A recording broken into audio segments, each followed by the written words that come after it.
নমস্কাৰ প্ৰিয় দৰ্শক, পুনৰ এটি গুৰুত্বপূৰ্ণ ভিডিঅ' আপোনালোকৰ মাজলৈ লৈ আহিছোঁ। এবাৰ মা লক্ষ্মী আৰু শনিদেৱৰ মাজত যুক্তিতৰ্ক হ'ল যে তেওঁলোকৰ মাজত কোন শ্ৰেষ্ঠ। মা লক্ষ্মীয়ে ক'লে মই ডাঙৰ, মই হে শ্ৰেষ্ঠ। শনিদেৱে ক'লে মই হে শ্ৰেষ্ঠ, মই হে ডাঙৰ। দুয়ো যেতিয়া নিজৰ মাজত কোনো নিৰ্ণয় ল'ব নোৱাৰিলে, তেতিয়া দুয়ো পৃথিৱীত আহি এজন সত্যবাদী ৰজাৰ দ্বাৰা ইয়াৰ সমাধান কৰিব বিচাৰিলে। সেই সময়ত প্ৰয়াগৰাজত শ্ৰীবৎস নামৰ এজন অতি ন্যায়পৰায়ণ ৰজা আছিল। ৰজা শ্ৰীবৎস ন্যায়পৰায়ণতাৰ কাৰণে প্ৰসিদ্ধ আছিল।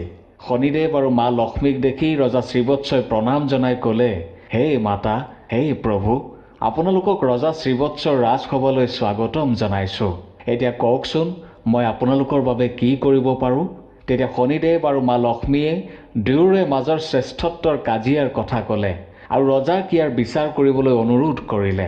শনিদেৱ আৰু মা লক্ষ্মীৰ কথা শুনি ৰজা শ্ৰীবৎস ডাঙৰ ধৰ্ম সংকটত পৰিল যে এতিয়া দুয়োৰো মাজত কাক ডাঙৰ বুলি কোৱা যায় বা শ্ৰেষ্ঠ বুলি কোৱা যায়। যদি মই শনিদেৱক শ্ৰেষ্ঠ বুলি কওঁ, তেন্তে মা লক্ষ্মী মোৰ ওপৰত ক্ৰোধান্বিত হ'ব আৰু আমাৰ ৰাজ্যৰ ধন সম্পত্তি সকলো নষ্ট হৈ যাব। আৰু যদি মই মা লক্ষ্মীক ডাঙৰ বুলি কওঁ বা শ্ৰেষ্ঠ বুলি কওঁ, তেন্তে শনিদেৱ ৰুষ্ট হৈ পৰিব আৰু তেওঁৰ কোপদৃষ্টিৰে সকলো নষ্ট ভ্ৰষ্ট কৰি দিব। বহু সময় চিন্তা কৰিও যেতিয়া ৰজাই কোনো উত্তৰ দিব নোৱাৰিলে, তেতিয়া শনিদেৱে ক'লে, হে ৰাজন, আমি তোমাক এমাহৰ সময় দিলোঁ। আমি এমাহৰ পিছত তোমাৰ ওচৰলৈ আহিম। তেতিয়ালৈ তুমি ভালকৈ চিন্তা কৰা আৰু বিচাৰ কৰা। এই বুলি কৈ মা লক্ষ্মী আৰু শনিদেৱ ৰজাৰ ওচৰৰ পৰা বিদায় ল'লে। আনফালে এই কথাটো চিন্তা কৰি কৰি ৰজাৰ ৰাতিত টোপনি নহা হ'ল। তেওঁ প্ৰতিক্ষণ সেই কথাটোকে চিন্তা কৰি থাকিবলৈ ল'লে যে এমাহ পিছত যেতিয়া শনিদেৱ আৰু মা লক্ষ্মী আহিব, তেতিয়া তেওঁ কি নিৰ্ণয় দিব, কি সিদ্ধান্ত দিব। ৰজাই জানিছিল যে যদি কোনো এজনক ডাঙৰ বুলি কোৱা হয়, তেন্তে তেওঁৰ ৰাজ্যলৈ এক ডাঙৰ বিপদ আহি পৰিব, ডাঙৰ সংকটে দেখা দিব। চিত্ৰাংগনা এগৰাকী পতিব্ৰতাৰ ৰাণী আছিল। ৰজাক এনে অৱস্থাত দেখি ৰাণীয়ে এদিন সুধিলে, মহাৰাজ, আপুনি কি এনে চিন্তাত আছে, যাৰ বাবে আপোনাৰ টোপনি নহা হৈছে, খোৱা বোৱাটো মন নোহোৱা হৈছে? আপুনি আপোনাৰ কি দুখ হৈছে, কৃপা কৰি মোক কওক। তেতিয়া ৰজাই সকলো কথা পত্নী চিত্ৰাংগনাক ক'লে। তেতিয়া ৰাণী চিত্ৰাংগনাই ৰজাক এটা উপদেশ দিলে, হে মহাৰাজ, আপুনি এই কথাটোক লৈ ইমান চিন্তা কৰি নাথাকিব, কাৰণ তেওঁলোক দুয়ো নিজৰ নিজৰ স্থানত শ্ৰেষ্ঠ। তেওঁলোক কোন ডাঙৰ কোন সৰু তাৰ নিৰ্ণয় তেওঁলোকৰ ওপৰতে এৰি দিয়ক। আপুনি এটা কাম কৰক, আপুনি দুখন সিংহাসন সাজিবলৈ আদেশ দিয়ক, এখন সোণৰ, আনখন ৰূপৰ। সোণৰ সিংহাসন আপুনি আপোনাৰ সিংহাসনৰ সোঁফালে ৰাখিব আৰু ৰূপৰ সিংহাসন আপুনি বাওঁফালে ৰাখিব। এমাহ পিছত যেতিয়া প্ৰভু শনিদেৱ আৰু মা লক্ষ্মী আপোনাৰ ওচৰলৈ আহিব, তেতিয়া মা লক্ষ্মীক সোণৰ সিংহাসনত বহুৱাব, কাৰণ তেওঁ মাতৃস্বৰূপ, আৰু শনিদেৱ তেওঁ বাওঁফালে থকা ৰূপৰ সিংহাসনত বহিব। যেতিয়া তেওঁলোকে তেওঁলোকৰ শ্ৰেষ্ঠতাৰ নিৰ্ণয়ৰ কথা সুধিব, তেতিয়া আপুনি একো উত্তৰ নিদিব। তেওঁলোকে বাৰে বাৰে সুধিব, তেতিয়া আপুনি ক'ব যে আপোনালোকে আপোনালোকৰ শ্ৰেষ্ঠতাৰ নিৰ্ণয় নিজে নিজেই কৰিলে, সেয়েহে মোৰ আৰু একো ক'বলগীয়া নাই। ৰাণী চিত্ৰাংগনাৰ কথা শুনি ৰজাই খুব ভাল পালে আৰু ৰাণীৰ কথা মতে কাম কৰিলে। এমাহ পিছত যেতিয়া মা লক্ষ্মী আৰু শনিদেৱ ৰজাৰ ওচৰলৈ আহিল, তেতিয়া ৰজাই ৰাণীৰ কথা মতে মা লক্ষ্মীক তেওঁৰ সিংহাসনৰ সোঁফালে সোণৰ আসনত বহুৱালে আৰু শনিদেৱক বাওঁফালে ৰূপৰ আসনত বহুৱালে। শনিদেৱ আৰু মা লক্ষ্মীয়ে শ্ৰেষ্ঠতাৰ নিৰ্ণয়ৰ কথা সোধাত প্ৰথমতে ৰজাই একো উত্তৰ নিদিলে। তেওঁলোক দুয়ো বাৰে বাৰে একেটা কথাকে সোধাত ৰজাই ৰাণীয়ে কোৱা মতে ক'লে যে আপোনালোকে নিজেই শ্ৰেষ্ঠতাৰ সিদ্ধান্ত ল'লে, সেয়েহে মোৰ ওচৰত ইয়াৰ আৰু একো উত্তৰ নাই। ৰজাৰ মুখত এনে কথা শুনি শনিদেৱ অসন্তুষ্ট হৈ গুচি গ'ল। তেতিয়া মা লক্ষ্মীয়ে ৰজা শ্ৰীবৎসক ক'লে, পুত্ৰ শ্ৰীবৎস, শনিদেৱ তোমাৰ ওপৰত অসন্তুষ্ট হৈ পৰিছে। এতিয়া তোমাৰ ৰাজ্যত ডাঙৰ সংকটে দেখা দিব পাৰে, কিন্তু তুমি চিন্তা নকৰিবা, মই তোমাৰ লগত আছোঁ। কিছুদিন পিছতে শনিদেৱে এনে দৃষ্টি নিক্ষেপ কৰিলে যে ৰজা শ্ৰীবৎসৰ ৰাজ্যলৈ ভয়ংকৰ আকাল আহি পৰিল। জীৱ জন্তু মানুহ সকলো ভোকতে মৰিবলৈ ধৰিলে। সেয়েহে ৰজাৰ ৰাজ্যৰ মানুহ আৰু জীৱ জন্তু সকলো আন ৰাজ্যলৈ গুচি গ'ল। ৰাজ্যৰ এনে অৱস্থা দেখি ৰজা যেন ভাগি পৰিল। এবছৰ পিছত ৰজাই সেই ৰাজ্য ত্যাগ কৰাৰ সিদ্ধান্ত ল'লে। পত্নী চিত্ৰঙ্গনাক লগত লৈ ৰজা তেওঁৰ ৰাজ্যৰ পৰা ওলাই গ'ল। এটা বাকচত ৰজাই হীৰা মণি মুকুতা গহনা পাতি ভৰাই ল'লে, যাতে বিপদৰ সময়ত এইখিনি বিক্ৰী কৰি জীৱনটো চলাব পাৰে। গৈ থাকোঁতে হঠাৎ বহুত জোৰে বতাহ ধুমুহা আহিল। চাৰিওফালে অন্ধকাৰ হৈ পৰিল। তেওঁলোকে কলৈ যাব একো ধৰিব পৰা নাছিল। সেই সময়তে মা লক্ষ্মীয়ে এগৰাকী সৰু ছোৱালীৰ ৰূপ লৈ ৰজা আৰু ৰাণীক বাট দেখুৱাই এখন নদীৰ পাৰলৈ লৈ গ'ল। নদীৰ পাৰ পোৱাত সৰু ছোৱালীৰূপী মা লক্ষ্মী তাৰ পৰা বিদায় ল'লে। ৰজা আৰু ৰাণীৰ সন্মুখত এতিয়া আন এক সংকট। তেওঁলোকে নৈখন কেনেকৈ পাৰ হ'ব? চিন্তা কৰি থাকোঁতে তেওঁলোকে দেখিলে যে নৈখনত এজন নাৱৰীয়াই নাও চলাই আছে। প্ৰকৃততে সেই নাৱৰীয়াজন স্বয়ং শনিদেৱ। ৰজাই নাৱৰীয়াজনক সিপাৰলৈ লৈ যোৱাৰ বাবে অনুৰোধ কৰিলে। তেতিয়া নাৱৰীয়াৰূপী শনিদেৱে ক'লে, মই আপোনালোকক নৈখন পাৰ কৰিব পাৰিম, কিন্তু মোৰ নাওখন অলপ দুৰ্বল, সেয়েহে মই এজন এজনকৈহে আপোনালোকক পাৰ কৰিব পাৰিম। তেতিয়া ৰজাই ক'লে, সেয়াই হ'ব, তুমি আমাক নৈখন পাৰ কৰালেই হ'ল। নাৱৰীয়াৰ কথামতে ৰজাই প্ৰথমতে ৰাণীক নৈখন পাৰ কৰালে। তাৰ পিছত ৰজা নিজেই পাৰ হ'ল আৰু শেষত নাৱৰীয়া ধনৰ বাকচটো পাৰ কৰাবলৈ আহিল। ধনৰ বাকচটো লৈ নাৱৰীয়াৰূপী শনিদেৱ নৈখনৰ মাজৰ পৰাই অদৃশ্য হৈ পৰিল। এতিয়া ৰজাৰ ওচৰত চলিবলৈ যি ধন আছিল সেয়াও নাইকিয়া হৈ পৰিল। এতিয়া তেওঁলোকৰ সন্মুখত ভোজনৰ সংকটে দেখা দিলে। ৰজা শ্ৰীবৎস অতি ধৈৰ্যৱান আছিল। এয়া সকলো ভগৱানৰে ইচ্ছা বুলি মানি লৈ নৈৰ পাৰৰ পৰা যাত্ৰা আৰম্ভ কৰিলে। কিছুদূৰ গৈ তেওঁলোক এখন গাঁৱত উপস্থিত হ'ল। সেই গাঁওখনৰ মানুহে বজাৰত খৰি বিক্ৰী কৰি নিজৰ ঘৰখন পোহপাল দিয়ে। ৰজায়ো সেই কামকে কৰি দুয়ো কিবাকৈ চলিবলৈ ধনৰ যোগাৰ কৰিলে। মা লক্ষ্মীৰ কৃপাত ৰজাই এখন চন্দন গছৰ বাগিচা পালে।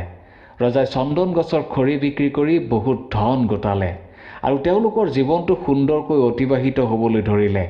ৰজা আৰু ৰাণীক সুখ আনন্দত দেখি শনিদেৱে পুনৰ এক উপায় উলিয়ালে যাতে তেওঁলোকে কষ্ট পায়। এজন সদাগৰ আছিল, যিয়ে সেই গাঁৱৰ পৰা চন্দন গছৰ খৰি আন ৰাজ্যলৈ ৰপ্তানি কৰিছিল। আন দিনৰ দৰে সেইদিনাও সদাগৰে জাহাজত চন্দন গছৰ খৰি ভৰাই নৈৰে যাত্ৰা আৰম্ভ কৰিছিল। কিন্তু সেই সময়তে সৃষ্টি হ'ল এক সমস্যাৰ। সদাগৰে জাহাজখন চলাবলৈ যিমানেই চেষ্টা কৰিছে সিমানেই জাহাজখন স্থিৰ হৈ আছিল। এতিয়া কি কৰা যায় বুলি চিন্তা কৰি ভাবি বহি থাকোঁতে ব্ৰাহ্মণৰ বেশত শনিদেৱ তাত উপস্থিত হ'ল আৰু সদাগৰক ক'লে যে কোনোবা পতিব্ৰতা স্ত্ৰীয়ে যদি জাহাজখন স্পৰ্শ কৰে তেতিয়াহে জাহাজখন চলিব, অন্যথা জাহাজখন সেই স্থানতে ৰৈ থাকিব। ব্ৰাহ্মণৰ কথা শুনি সদাগৰে সেই গাঁৱৰ সকলো স্ত্ৰীক জাহাজখনৰ ওচৰলৈ মাতি পঠিয়ালে। এগৰাকীকৈ প্ৰত্যেকগৰাকী স্ত্ৰীয়ে জাহাজখন স্পৰ্শ কৰিলে, কিন্তু কোনেও জাহাজখন লৰচৰেই কৰিব নোৱাৰিলে। তেতিয়া গাঁৱৰে এজনে ক'লে যে এই গাঁৱতে আৰু এগৰাকী স্ত্ৰী আছে, যদি তেওঁ স্পৰ্শ কৰে কিজানি জাহাজখন লৰচৰ হয়েই। ব্যক্তিজনৰ কথামতে সদাগৰে সেই স্ত্ৰীগৰাকীক মাতিবলৈ দুজন সেৱক পঠিয়াই দিলে। সেই স্ত্ৰীগৰাকী আছিল ৰাণী চিত্ৰঙ্গনা। ৰাণী চিত্ৰঙ্গনাই সেৱক দুজনক ক'লে যে মোৰ স্বামী এতিয়া খৰি কাটিবলৈ জংঘললৈ গৈছে, সেয়েহে মই এতিয়া যাব নোৱাৰিম। সেৱক দুজনে সদাগৰক ৰাণীৰ কথাখিনি ক'লে।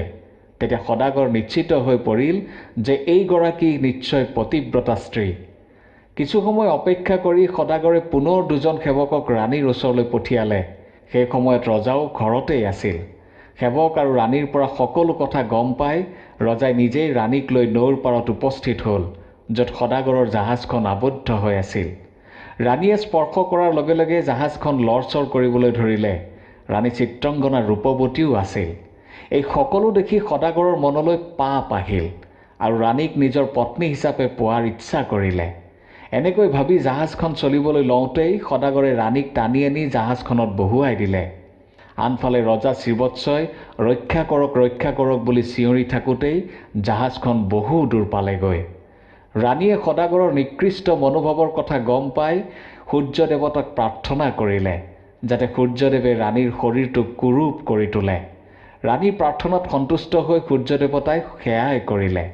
আনফালে ৰজা শ্ৰীবৎস দুখে শোকে ঘূৰি ফুৰি সেই নৈৰ পাৰতে থকা এখন সাধুৰ আশ্ৰমত উপস্থিত হ'ল। ৰজাই সাধুক সকলো কথা বিৱৰি ক'লে। সাধুজনে ৰজাক আশ্ৰয় দি আশ্ৰমৰ গৰু ছাগলী চোৱা চিতা কৰাৰ দায়িত্ব দিলে। সাধুৰ কথামতে ৰজাই তেনেকৈ কাম কৰিলে। গৰুৰ গোবৰৰ পৰা ইটা বনোৱাত লাগিল। এনেকৈ ইটা বনাই থাকোঁতে এদিন সকলোবোৰ ইটা মা লক্ষ্মীৰ কৃপাত সোণৰ হৈ পৰিল। ৰজাই সেই সোণৰ ইটাবোৰ বিক্ৰী কৰাৰ বাবে সদাগৰৰ ওচৰলৈ গ'ল। সদাগৰে ৰজাক দেখি চিনি পালে, কিন্তু সোণৰ ইটাৰ লোভত ৰজাক জাহাজত উঠাই ল'লে। সেই সময়ত ৰজায়ো সদাগৰক চিনি পাইছিল, কিন্তু উপায়হীন হৈ ৰজা জাহাজত উঠিবলৈ বাধ্য হৈ পৰিল। জাহাজেৰে গৈ থাকোঁতে সদাগৰে ৰজাক সেৱকৰ হতুৱাই নৈৰ মাজতে পেলাই দিলে। ৰজাই পানীত উটি অহা এডাল খৰিৰ সহায়ত কিবাকৈ প্ৰাণটো ৰক্ষা কৰি অচেতন অৱস্থাত নৈখনৰ আন এটা পাৰত উপস্থিত হ'ল। ৰজাৰ এনে অৱস্থা দেখি ওচৰতে থকা মাছমৰীয়াই ৰজাক সেই ৰাজ্যৰ ৰজাৰ ওচৰলৈ লৈ গ'ল। সেই ৰাজ্যৰ ৰজাই মাছমৰীয়াৰ পৰা সকলো কথা গম পাই শ্ৰীবৎসক ৰাজমহলৰ বাগিচা চোৱা চিতাৰ দায়িত্ব দিলে। এনেদৰে প্ৰায় 7 বছৰ পাৰ হ'ল আৰু ৰজাৰ ওপৰত শনিদেৱৰো প্ৰভাৱ কম হ'বলৈ ধৰিলে। এদিন ৰজাই শ্ৰীবৎসক মাতি আনি ক'লে, শ্ৰীবৎস, মই তোমাৰ কামত অতি সন্তুষ্ট হৈছোঁ। সেয়েহে এই কামটোৰ লগতে মই তোমাক অন্য এটা কামৰো দায়িত্ব দিব খোজোঁ। যিখন নৈৰে তুমি উটি আহিছিলা সেই নৈখনত আমাৰ এটা কৰ সংগ্ৰহৰ কেন্দ্ৰ আছে। মই ইচ্ছা কৰিছোঁ কাইলৈৰ পৰা তুমি সেই নৈত চলাচল কৰা জাহাজ আৰু নাৱৰ পৰা কৰ সংগ্ৰহ কৰা দায়িত্ব ল'বা। ৰজাৰ আদেশমতে শ্ৰীবৎসই নৈত কৰ সংগ্ৰহৰ দায়িত্ব ল'লে। এনেদৰে দিন পাৰ হ'ল। এদিন নৈৰে সেই সদাগৰৰ জাহাজখন আহি আছিল। ৰজা শ্ৰীবৎসই সদাগৰৰ জাহাজখন সেই ঘাটতে আবদ্ধ কৰি থ'লে। শ্ৰীবৎসক একো কৰিব নোৱাৰি সদাগৰ ৰজাৰ ওচৰ পালেগৈ। সদাগৰে ৰজাৰ আগত সকলো কথা ক'লে। ৰজাই খঙতে শ্ৰীবৎসক ৰাজসভালৈ মাতি পঠিয়ালে। ৰাজসভাত উপস্থিত হৈ ৰজা শ্ৰীবৎসই ক'লে, মহাৰাজ, এই সদাগৰ এজন অপৰাধী। এওঁৱেই মোৰ পৰা সোণৰ ইটা লৈ মোক নৈৰ পানীত পেলাই দিছিল। তেতিয়া সেই ৰাজ্যৰ ৰজাই ক'লে, শ্ৰীবৎস, তোমাৰ ওচৰত কি প্ৰমাণ আছে যে সদাগৰৰ ওচৰত যি সোণৰ ইটা আছে সেয়া তোমাৰ? তেতিয়া শ্ৰীবৎসই ক'লে, মহাৰাজ, এই ইটাবোৰ এফালৰ পৰা জোৰা লগোৱা আছে। যদি সদাগৰে সেই ইটাবোৰ খুলি দেখুৱাব পাৰে তেন্তে আপুনি মোক যি শাস্তি দিয়ে তাৰ বাবে মই সাজু আছোঁ। শ্ৰীবৎসৰ কথা শুনি ৰজাই সৈনিকৰ হতুৱাই সদাগৰৰ জাহাজত থকা সোণৰ ইটা আনিবলৈ আদেশ দিলে। যথাসময়ত সৈনিকজন ইটা লৈ ৰাজসভাত উপস্থিত হ'ল। লগে লগে ৰজাই সদাগৰক সোণৰ ইটাখিনি খুলি দেখুৱাবলৈ ক'লে। সদাগৰে বহু সময় ধৰি চেষ্টা কৰিলে, কিন্তু নোৱাৰিলে। তাৰপিছত ৰজাই শ্ৰীবৎসক ইটাখিনি খুলি দেখুৱাবলৈ আদেশ দিলে।